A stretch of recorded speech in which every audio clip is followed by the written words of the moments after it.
আগামী 8ই আগস্ট ত্রিস্তর পঞ্চায়েত নির্বাচন। আজ 18 জুলাই মনোনয়নপত্র জমা দেওয়ার শেষ দিন।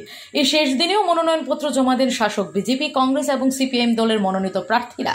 বিলোনিয়া মহকুমার ভারতচন্দ্রনগর আরডি ব্লকের ভারতচন্দ্রনগর পঞ্চায়েত সমিতির আসনেও মনোনীত প্রার্থীরা মনোনয়নপত্র জমা দেন।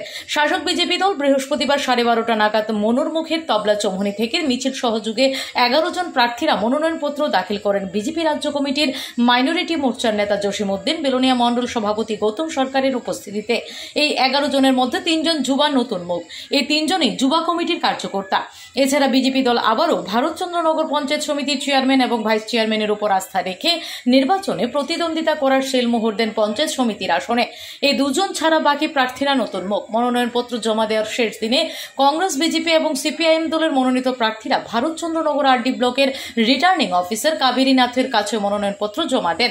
ভারতচন্দ্রনগর আরডি ব্লক 12টি গ্রাম পঞ্চায়েতের 126টি আসন সংখ্যার মধ্যে বিজেপি 126টি, সিপিআইএম এল 3টি, ইন্ডিপেন্ডেন্ট 8টি আসনে মনোনয়নপত্র জমা দেন। কংগ্রেস দল গ্রাম পঞ্চায়েতের 1টি আসনেও প্রার্থী দেয়নি।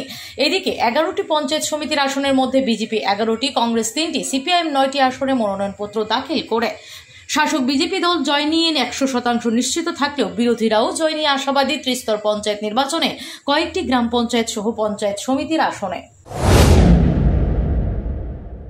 আমরা ভারতচন্দ্রনগর বিশিনগর পঞ্চায়েত সমিতিতে প্রার্থী হিসাবে মনোনয়নপত্র আমরা আজকে জমা করি।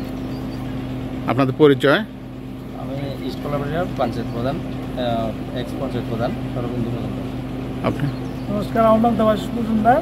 আমি পাইতিস বিলোনিয়া মণ্ডলের প্রাক্তন যুব মোর্চার ভাইস প্রেসিডেন্ট ছিলাম।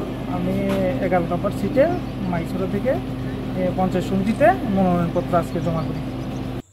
Bureau report, S Bharat live 24 hours.